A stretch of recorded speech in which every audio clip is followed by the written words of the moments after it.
Mainly, we will, you already know three types of porphyrias that are more important. One is acute intermittent porphyria. This porphyria is acute intermittent porphyria. Second porphyria you will see is porphyria cutanea tarda. Now, if you see this, if you classify porphyria, there are two types. First is chronic porphyria. Second is you will see acute porphyrias. This chronic porphyria, you can see the chronic porphyria is porphyria cutanea tarda. And this porphyria, we will study one acute porphyria and one chronic porphyria, and one acquired porphyria. So, okay. So you can see here this in between these two porphyria. This is also acute porphyria. Okay. So chronic porphyria, you will see chronic porphyria. What is the problem here? The problem on here in chronic porphyria is photosensitivity. Main problem in chronic porphyria is photosensitivity.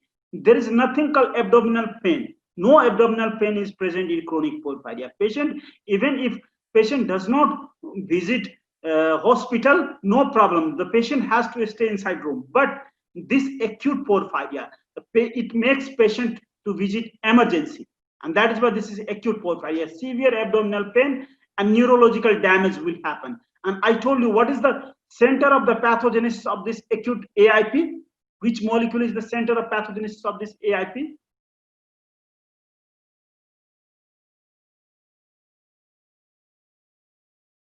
Does anybody know?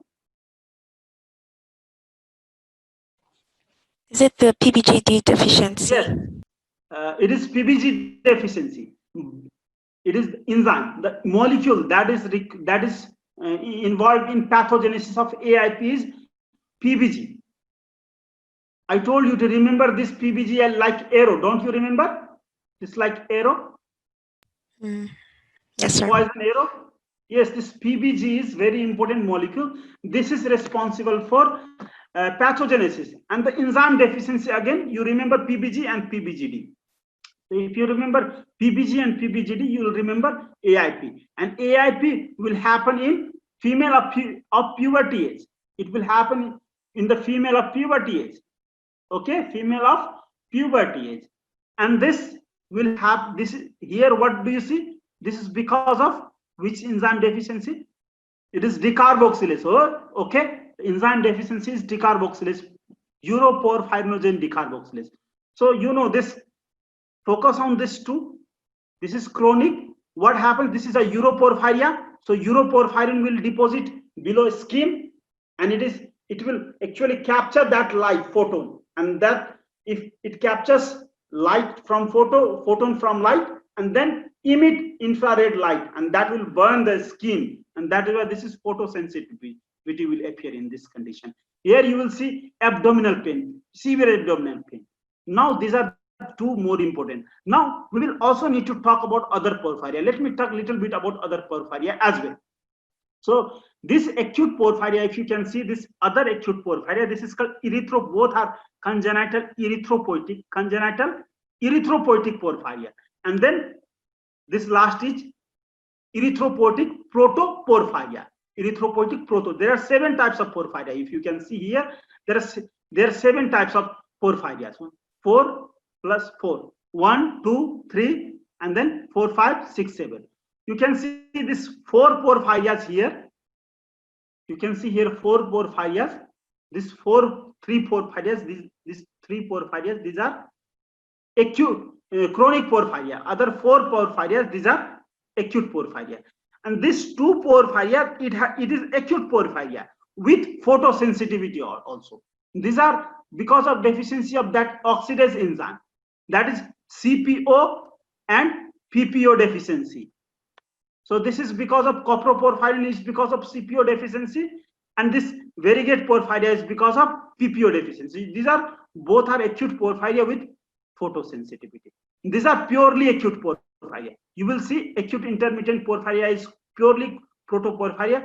Aldehydatase porphyria is also a purely acute porphyria. These are chronic porphyria. You can see congenital erythropoietic. Here also you will see erythropoietic. Here also you will see erythropoietic. So let's see this. So you can see these are 2 are erythropoietic. These are hepatic. PCT is hepatic, and these two are erythropoietic in origin. Now you can easily remember this porphyria. These two porphyria, I have given you mnemonics for this two porphyrias. You can remember HCP, VP, very prestigious hairy cap, will remind you the porphyria that have both type of features. Now acute porphyria, A for acute and then A plus B. It has got AB presentation. There will be severe abdominal pain and there will be mental problem. So mental confusion will be there, other mental problems will be there, and a severe abdominal pain will happen in such condition. So this acute porphyria, you can see this, there is AB presentation, abdominal and brain presentation. So what will happen? Neurological presentation will be there, neurological, mental and abdominal symptoms will be in such condition. Here cutaneous only cutaneous presentation will be there. And which porphyria has both involving is VP and HCP, has both.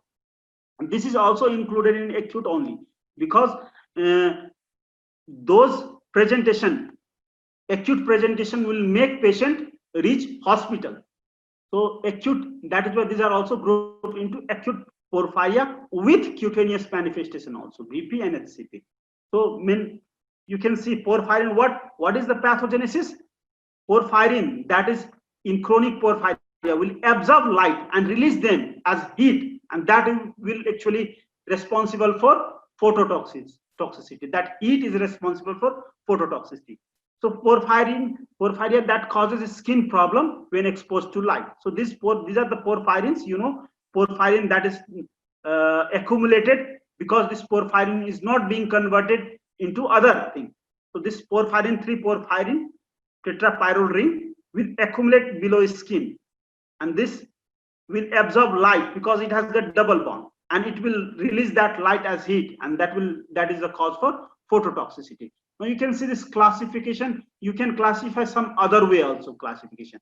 So some hepatic and erythropoietic. You have seen in chronic porphyria, two have the name called erythropoietic. So you can remember this congenital erythropoietic porphyria and erythropoietic protoporphyria.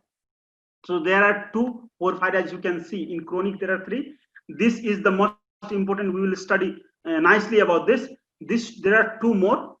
Erythropoietic, congenital erythropoietic porphyria. This is only porphyria that is autosomal recessive. Okay, remember, this is only porphyria that is autosomal recessive. All porphyrias, remember, almost all porphyrias that will appear after certain age, after childhood, maybe after puberty. Many porphyrias appear in adult age. Porphyria appear in adult age. This is one porphyria that is a congenital one. Congenital, this is very peculiar in that it is congenital. From birth only the porphyria will appear, and it is autosomal recessive. Now the second porphyria also, this will appear in children.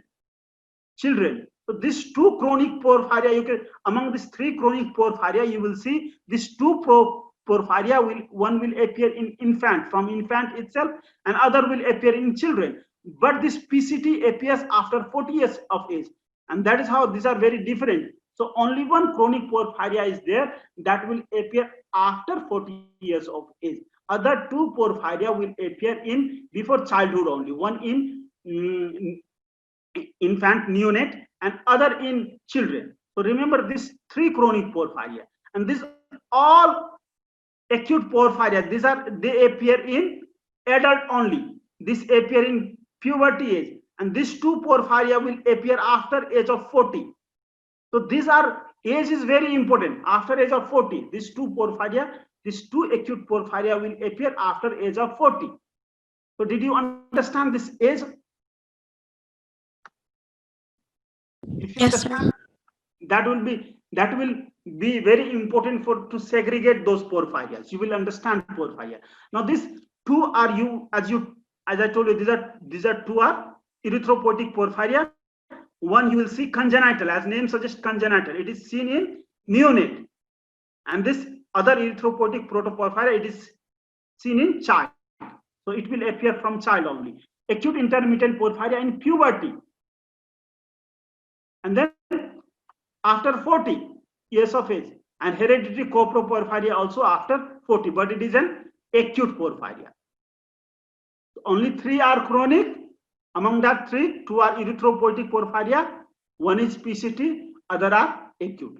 You can remember that way. If you remember chronic, you will automatically remember acute. Or here, one more clue here. So you can see this purely acute will start with the letter A. The mixed does not start with the letter A. So that is also one clue to memorize this. So congenital is CEP. Others, adult form are other. So congenital erythropoietic porphyria is completely neonatal. So this is the pathology of the acute porphyria that I have already told you. That the main molecule that is responsible for pathogenesis is, as I told you, it is PBG, porphobilinogen, and ALA. The main molecule is porphobilinogen and delta aminolabulinic. If you remember this, so what does this molecule do? This molecule will be accumulated in the condition where you see where there is deficiency of porphobilinogen deaminase. Because porphobilinogen deaminase, what does it do? This polymerizes for this PBG. This will polymerize this 4-PBG. Sorry, this will polymerize this 4-PBG. PBGD will polymerize this 4-PBG like this. If this is absent, what will happen? This will accumulate in the blood, and if this accumulates, resultant accumulation will be ALA will also be deposited, because this is synthesized from ALA. So ALA concentration will also increase, and that is how this is the mechanism, pathogenesis mechanism, how this will cause neurological damage and cause neurological problem as well as abdominal pain. So this is the reason. This molecule are the center of the pathogenesis. Now, so other 2 acute porphyria, don't forget, I also told you, at least remember the name: variegate porphyria and hereditary coproporphyria. These 2 are also acute porphyria in addition to AIP. So these are the, here you can see how does it happen in case of chronic porphyria, that porphyrin will accumulate below skin and it will cause phototoxicity. That's well understood. I have already explained. Now AB, what will happen? This PBG and ALA, these 2 molecules will go and accumulate in the nerve tissues. So it will cause autonomic damage to autonomic ganglia, anterior horn of spinal cord, peripheral nerves, brain stem, cerebral axons, Schwann cells, myelin sheaths. So they will cause damage to these all tissues, and damage because of this, and because these molecules have double bond, and that is why this molecule has also capacity to generate free radical.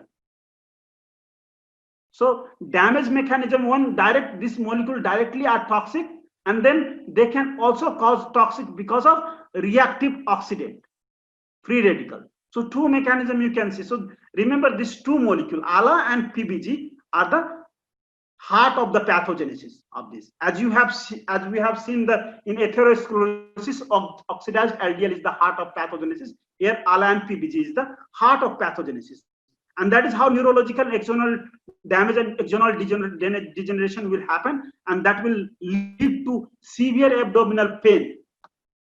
And what causes increased? Now, did you understand this pathogenesis?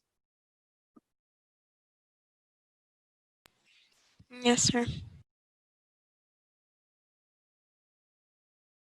So what causes this? Why is like in AIP,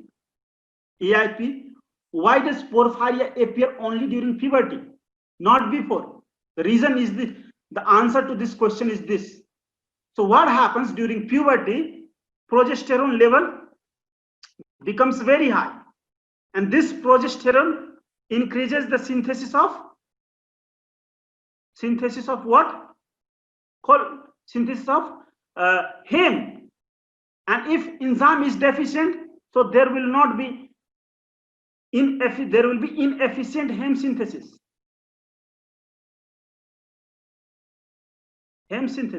And because of that, accumulation of this PBG.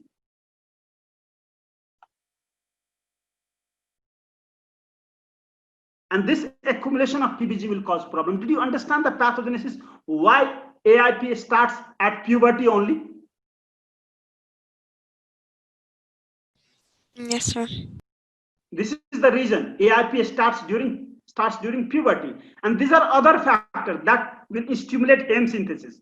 There are some antibiotics. They will cause stimulation of heme synthesis. There are some drugs, anti-epileptic drugs, barbiturates and phenytoin. These drugs, antibiotics, and these drugs stimulate heme synthesis. There are other physiological factors that will cause increase in heme synthesis. These are carbohydrate reduction. If somebody reduces carbohydrate in their diet, if they go under starvation, if they don't get food, if they have a stress, these all factors, tobacco, stress, this virus, these all factors can cause increased heme synthesis and aggravation, actually intermittently expressed. So the presentation will be expressed intermittently because of all these factors in addition to this progesterone. Okay, sometimes fasting can stimulate that increased synthesis of heme and will elicit the problem. So understand, these are the trigger factor for acute intermittent porphyria, acute porphyria. Okay, so these are,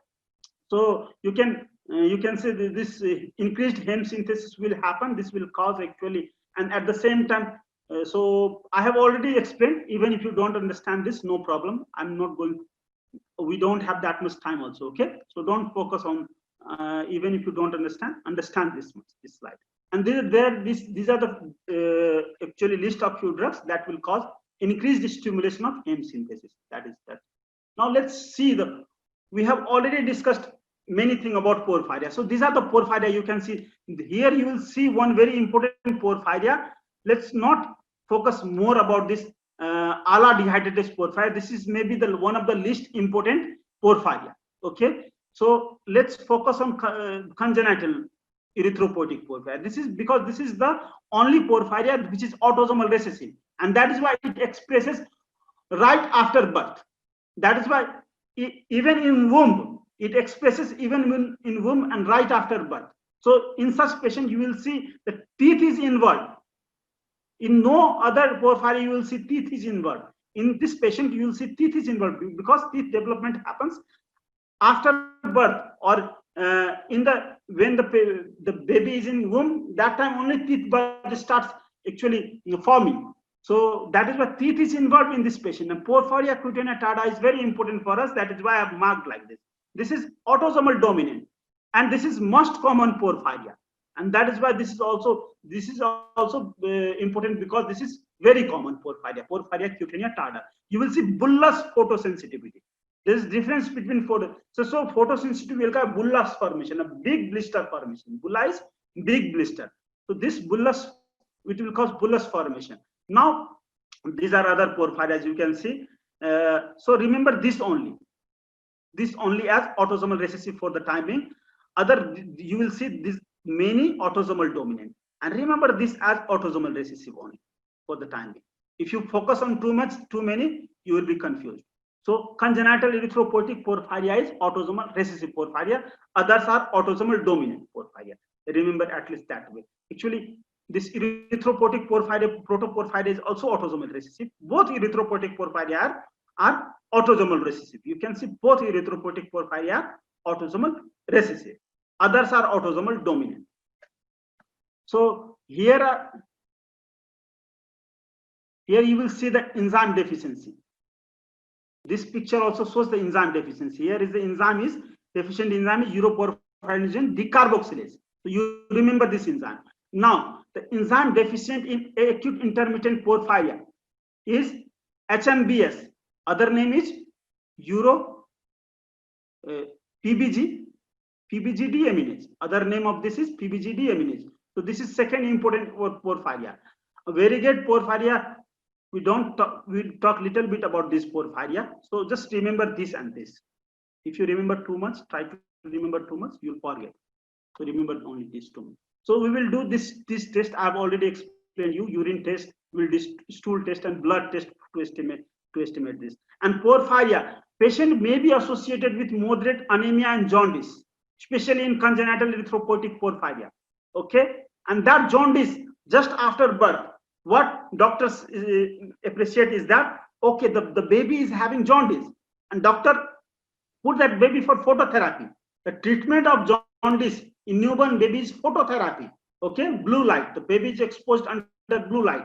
I have already told you. Maybe if you can remember, I have already told you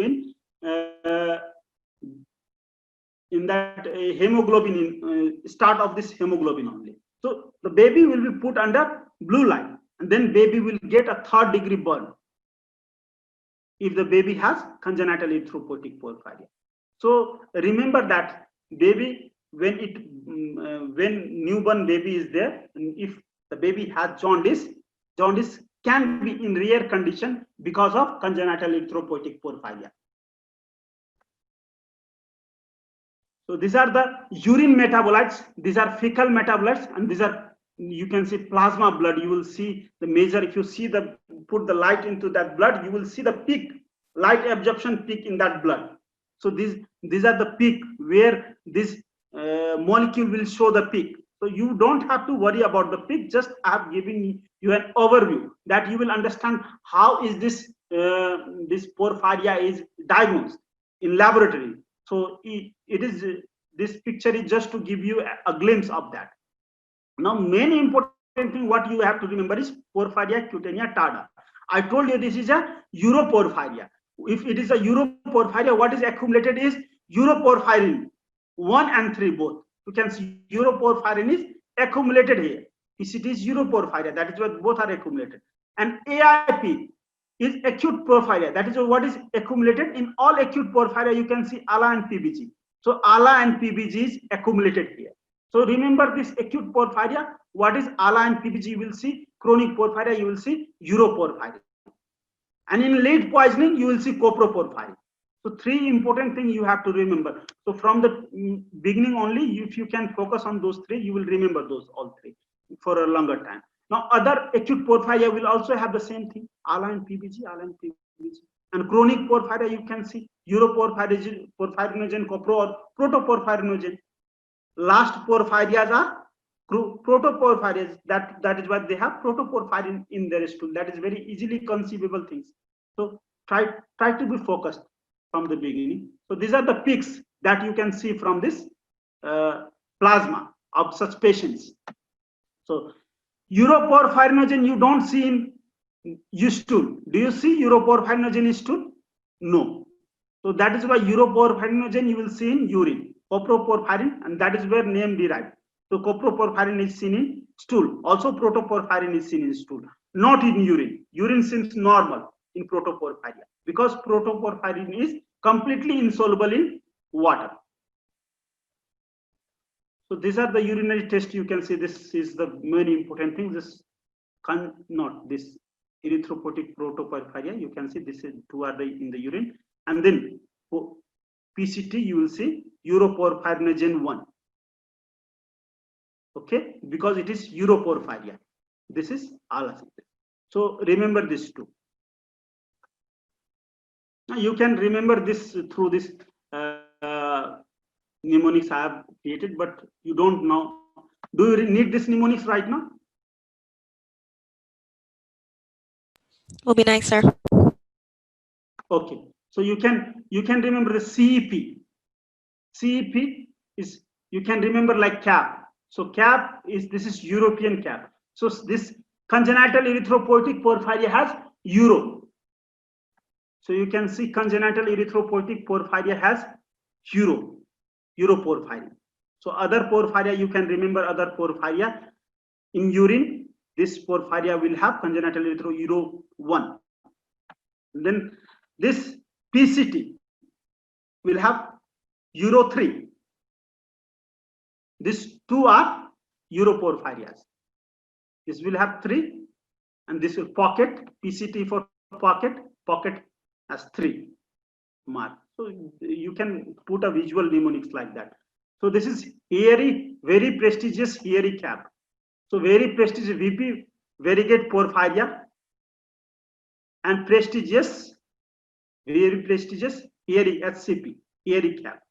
So this 2 porphyria, you can see burning. So this burning is, these are because of deficiency of oxidase enzyme, CPO and PPO. So this is urinary test. You don't actually need. So this is just to show that urinary test is done for PBG. So PBG can be detected in urinary test. This is the first test to differentiate this porphyria. So this is other test. So you don't have to focus on the test. So ALA dehydratase. Let's see this ALA dehydratase deficiency.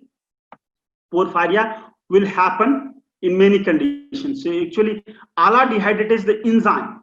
This enzyme is a zinc-containing second enzyme. So ALA dehydratase, actually, as such, congenital ALA dehydratase deficiency porphyria is not that important, but lead poisoning becomes important.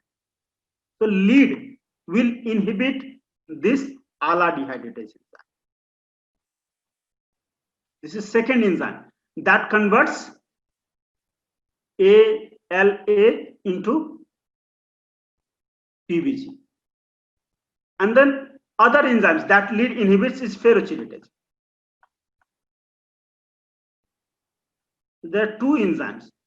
So, and that is why we will focus more about lead poisoning. So lead poisoning, okay. So ALA dehydratase, if we will study through lead poisoning. We will study ALA dehydratase deficiency through lead poisoning. And lead poisoning is called acquired coproporphyria. And this is also called plumbism porphyria. Why called or acquired porphyria? You will see there are second type of, there are also congenital porphyria. So HCP, if you can remember the name HCP, hereditary coproporphyria. So it is because of deficiency of CPO, oxidase deficiency. So this lead poisoning, acquired coproporphyria, will cause lead poisoning. So lead poisoning will cause zinc, it will replace zinc and it will cause porphyria. And it will also replace iron, lead and iron. Now what is lead? Where do we get lead poisoning? We get lead poisoning from this gasoline, okay, from toys. These are the sources where lead contamination happens. Paints, gasoline, toys, these are the lead contaminants. So occupational hazard can happen because of batteries, storage batteries, in industry, from glass manufacturing industry, paint industry. So occupational, non-occupational, two types of poisoning can happen, lead poisoning can happen. So this is the lead compound that used to be added in gasoline. Tetramethyl lead used to be added in gasoline. It was actually anti-jerk agent. Actually, it will smoothen the burning of those petrol. So that is why it used, previously it was used. Now it is banned in many countries, lead containing gasoline. So this is how that happens. So when somebody ingests lead from any sources, so what will happen? 90% will excreted through feces. Only 5% will go into the circulation. Only 5%. And that too, this lead, because lead, just remember, lead is a divalent compound. Wherever there is divalent compound, it will replace divalent compound. It will replace calcium. Wherever you see calcium, function of calcium, so it will interfere with the function of calcium. So function of calcium are there in muscle contraction. So it will interfere with muscle contraction. It will interfere with the bone mineralization. And then it will interfere with the function of zinc, as we can see in our heme synthesis only. It will function with it will interfere with the function of iron. So these metals, divalent metal, it will interfere in the function of this divalent metal. Whatever symptoms arise are because of interference with this divalent metal. We can see these symptoms. You can see. So you can see characteristic metaphyseal line. So hypomineralization dense line, you can see a hypomineralization. Because of this hypomineralization, and you will see a dense type of line here at the epiphyseal. This is called epiphyseal, dense epiphyseal line, because of lead poisoning. This is a very characteristic of lead poisoning. The presentation, you can see wrist drop, foot drop. Why? Because muscle contraction require calcium. It interferes with muscle contraction also, and that is why wrist drop, foot drops.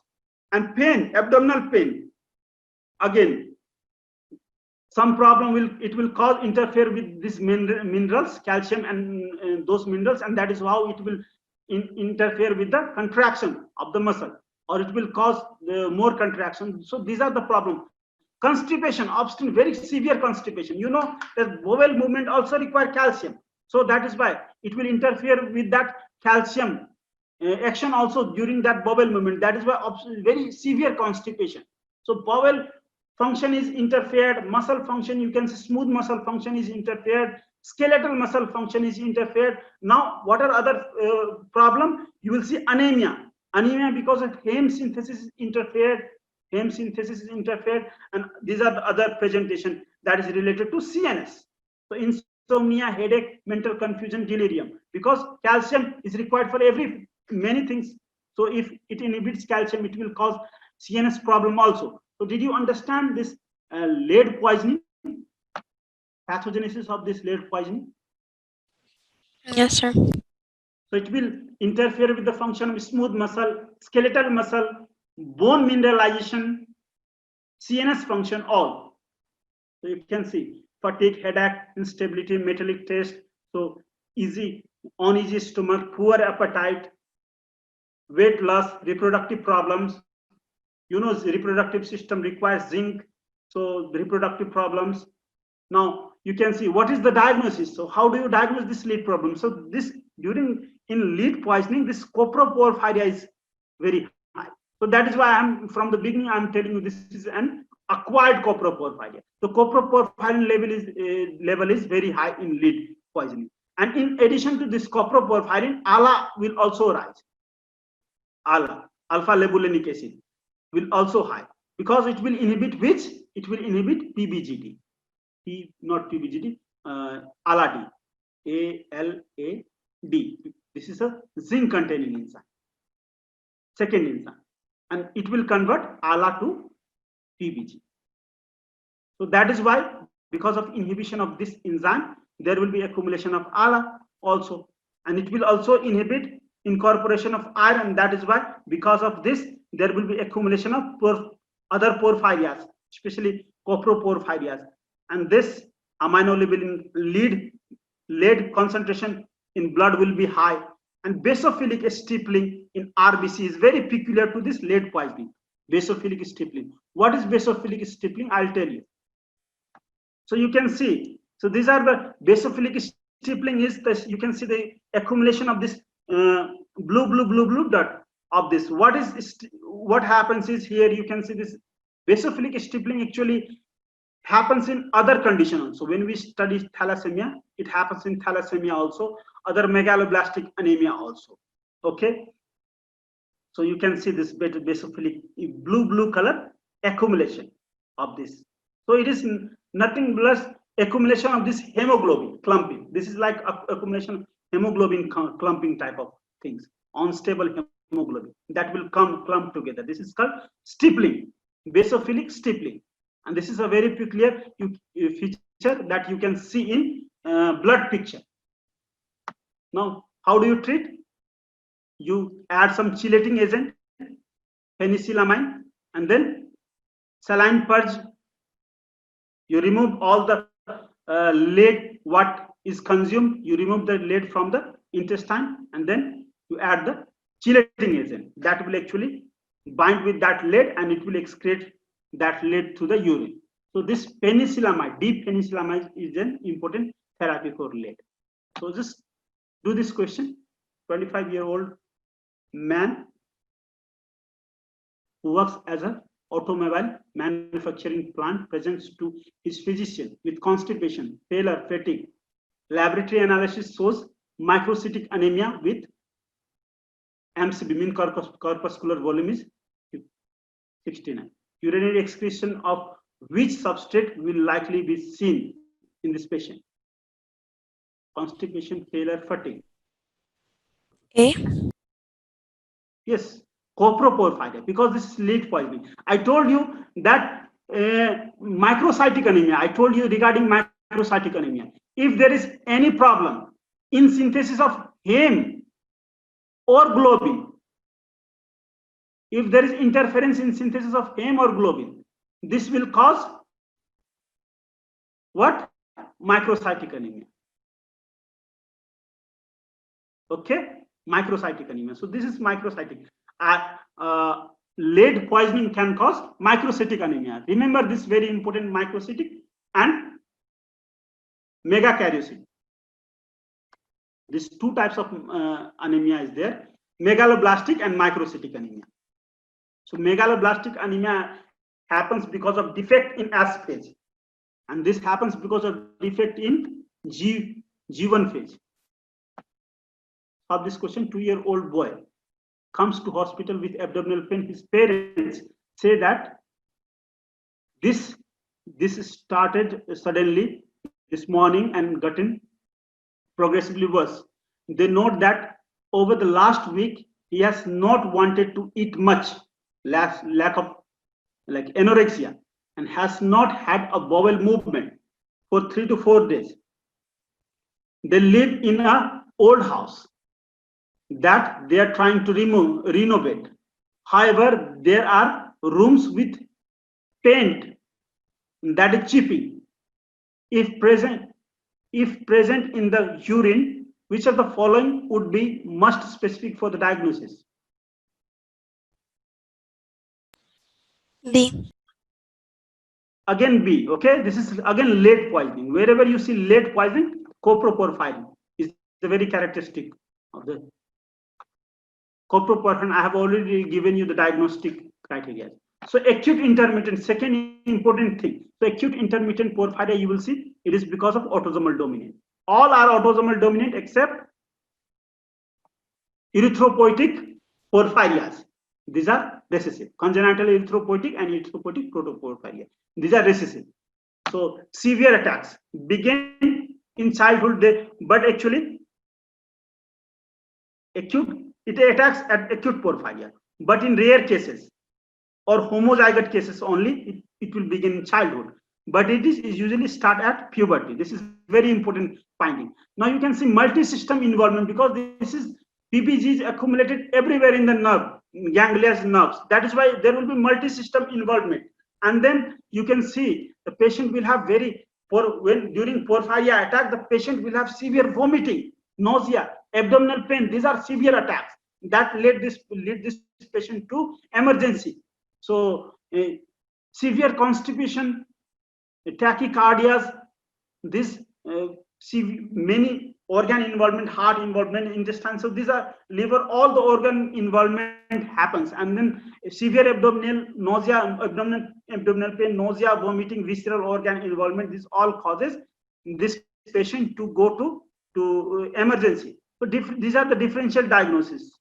So because this is puberty patient of puberty time, that is why you have to rule out ectopic pregnancy also. You have to look at this differential diagnosis also. Generally people doctor confuse among this diagnosis.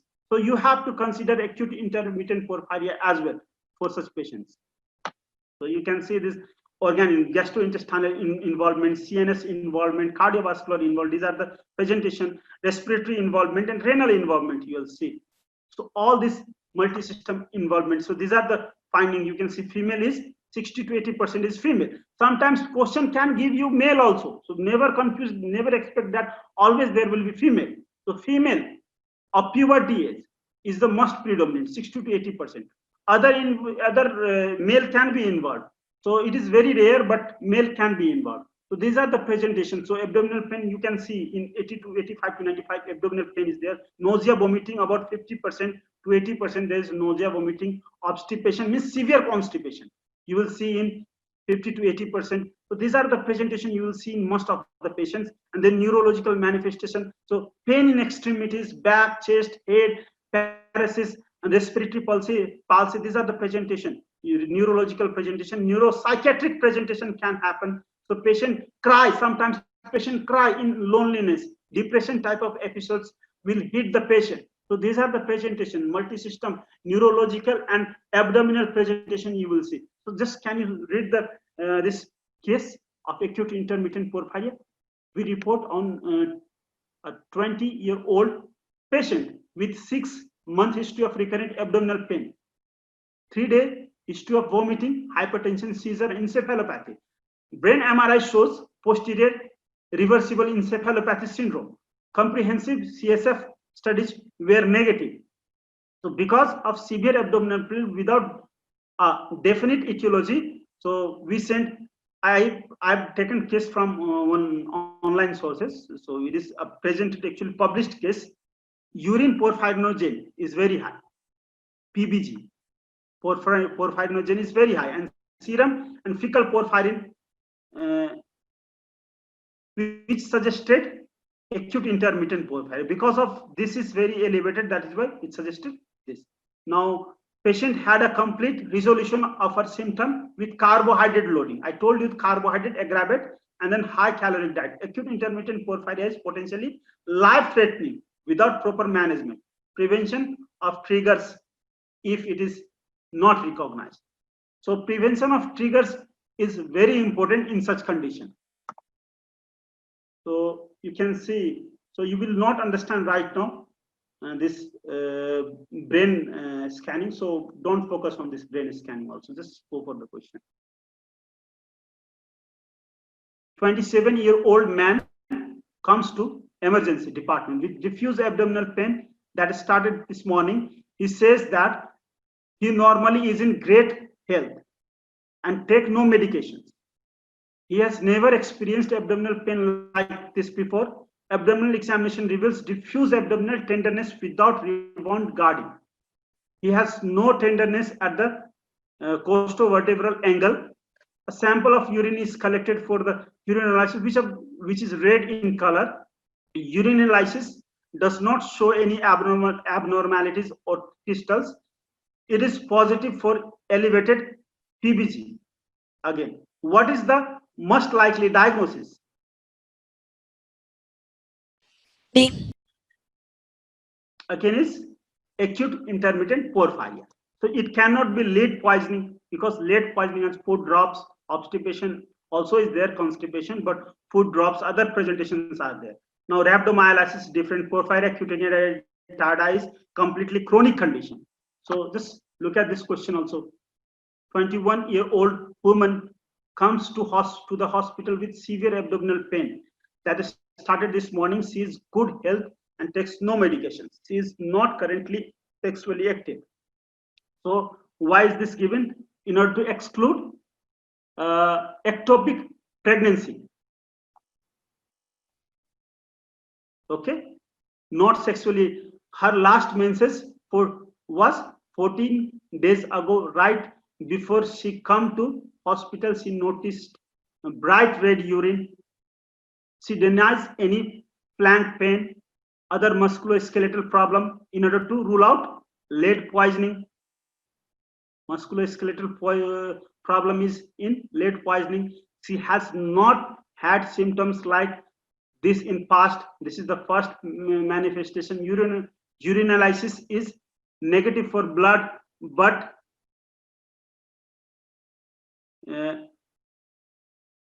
actually analysis is negative for blood. Urine has this. Urine analysis does not have blood, no hematuria is there, but urine has delta aminolevulinic acid is elevated, ALA is elevated. So the patient most likely has a deficiency in which of the following?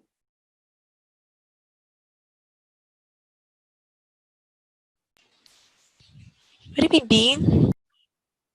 B? Sorry, A. Dehydratase?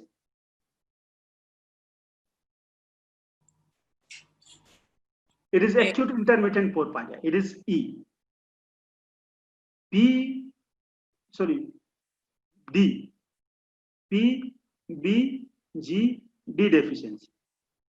Porphobilinogen, DMEH. This is the answer. D is the answer. Okay. Now, so congenital erythropoietic porphyria, I want you to study yourself. Okay. I don't want to go into detail of this. This is, you can see teeth is, because the baby, soon after baby get burns, the teeth is, and you can see the face will look like old face, vampire faces. You will see. So we will talk about porphyria cutanea tarda. So porphyria cutanea tarda, you can see, as I told you, it is the AIP you will see in puberty age, female generally. Now this way you will see in the patient with age above 40. So there 60% of patient here you will see male. Okay, here you will see male predominant, male of 40 years. Though female will be invert. And then what is more determining factor, that aggravating factor? I told you the aggravating factors are alcohol here. Alcohol is aggravating factor here. You can see alcohol and virus infection. If you can remember, I have also told you virus infection. It's alcohol and virus infection. So you can see this alcohol and virus infection. This is associated with alcohol and hepatitis C virus. So these are aggravating factors. These two factors will increases heme synthesis. And that is why there will be more this uroporphyrinogen 3 synthesis. And accumulation of this will cause porphyria cutanea tarda, because this is uroporphyria. So symptoms are, did you understand this uroporphyrinogen? Uroporphyria, this PCT? Yes, sir. Okay. So remember the age and then associated aggravating factor. So these are very important. Aggravating factors are very important. Age is important, and then see, sex. Male is more generally involved. So you can see, because male generally consume a lot of alcohol, maybe because of that males are more. You will see this PCT male having more PCT. So blister. So blister will be large blister when exposed to sunlight. Photosensitivity, red, swelling of skin, and then urine darker than normal because of porphyria. Porphyria means purple urine, red urine. So liver damage, because this PCT, we have seen there are 3 chronic porphyria. One is CEP, other is EPP, erythropoietic probe. Both are erythropoietic porphyria. This is hepatic porphyria. Hepatic. So involved in hepatic. So that is why liver damage can happen. So increased facial ear growth. So these are the understood features. Why facial growth is very high in face. It is not that known. So you can at least remember these are the features. These are the features of porphyria cutanea tarda. You will remember the features of porphyria cutanea tarda. So treatment is, if the acute aggravation happens, you exchange the blood. Do the phlebotomy, exchange the blood, so that you will remove all the porphyria. So this is the one of the treatment, quick treatment. And the chloroquine binds the porphyrin and enhances excretion. So this is also second treatment. Now you can see this porphyria here. So these are the healing bullous lesion and healing bullous lesion. You can see here. So this is how you can see scarring and this crusting of this skin. And this is how you will see the skin of this porphyria cutanea tarda. So skin becomes thick, scarring because of scarring. You can see this porphyria cutanea tarda manifestation. Typically, you can see bulla vesicle erosion. So case of porphyria cutanea tarda, you can study the case of porphyria cutanea tarda. A 51-year-old man with history of heavy alcohol use, chronic hepatitis infection, and hepatic cirrhosis present. So liver damage is also there, presented to his physician with 8-month history of periorbital ear growth. Ear growth is also there. This is real case, okay? I got from on internet. So he described skin photosensitivity and intermittent painful blistering over the nape of the neck and forearm, back of the blistering and pain because of blistering. So urine, you can see urine. So this is the urine of porphyrin patient, and this is the urine when it is exposed under UV light. So you can see the differences. Now these are the differences. It is written here. So this is how you can see the porphyria. These are the presentation you can see in this such porphyria patient. So do this question. 42-year-old man comes to office because of painful blister on the back of his hand. He works as a constructor worker and is in son most of the day. He has no significant past medical history and takes no medications. He admits to drinking 3 to 4 beers nightly. Blisters are papular. Papular, it should be papular, and presence on the back of the hands and forearm up to the elbows. He does not have this everywhere else. His abdomen is soft, non-tender, but nodular liver edges is present, liver damage. Laboratory studies show elevation of his alanine, spartate transferase. Liver damage will causes hepatic enzyme to be come into blood. So blood hepatic enzyme of ALT and AST will rise. So this shows liver damage. Liver biopsy is significant of intracellular cyst. So what is the most likely diagnosis? You can D. see. Is it D? So you easily understand, because we are in continuum. That is why you can easily understand this is because of. So what is the findings that is in favor? So blister is the finding. You can see blister in hand. Constructor worker, alcohol is in favor of this. Drinking alcohol is also in favor of this. Blister are present, papular, and back of the hand, forearm to elbow. He does not have elsewhere. So sun exposed areas are only. Liver damage is there. No significant past medical history. So these are the blister are very significant finding here. You will see. Okay, these are the more important finding. If you see other things, so other thing will not. Wilson disease has different presentation. Lead toxicity will also have different presentation. Celiac disease and intermediate acute, they will also have other presentation. Okay, so no, this is the best choice you will find here. Okay, do you agree with me?